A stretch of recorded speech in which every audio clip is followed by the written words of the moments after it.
Welcome to Love Life. In the tranquil gardens of Kyoto, where whispers of ancient wisdom echoed through the breeze, there lived a humble Zen master named Nanin.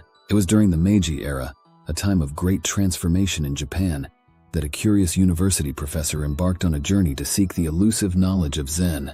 With a heart full of anticipation and a head brimming with academic knowledge, the professor arrived at Nanin's humble abode, greeted by the soft rustling of bamboo leaves.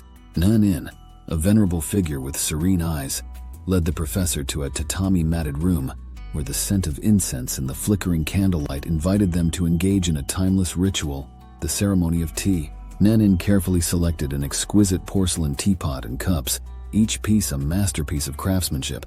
As he prepared the fragrant green tea leaves, the professor watched, his scholarly curiosity piqued by the meticulous precision of the process.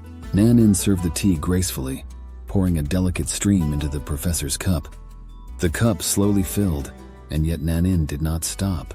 The professor's eyes remained fixed on the brim, puzzlement etching lines on his forehead. The tea, now cascading down the sides of the cup, created a gentle pool on the tatami floor. The professor, his patience tested beyond its limit, burst out, "It is over full, no more will go in." Nanin, with the grace of a sage, gently set the teapot aside and turned to the professor. His words, like a river's whisper, flowed through the room.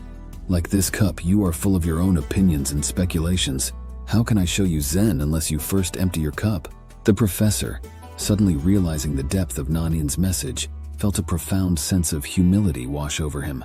In his relentless quest for knowledge, he had filled his mind to the brim with preconceived notions and academic dogma.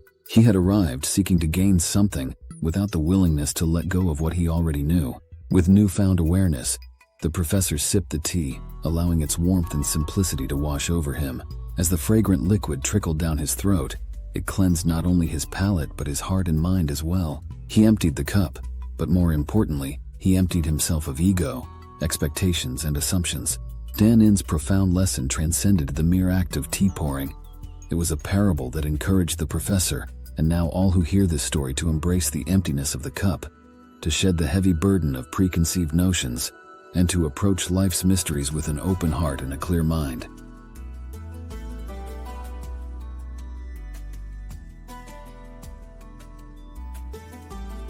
In the Zen garden of existence, one must be prepared to empty their cup, for only then can the pure essence of wisdom and understanding flow in freely, like the refreshing stream of tea on a quiet afternoon.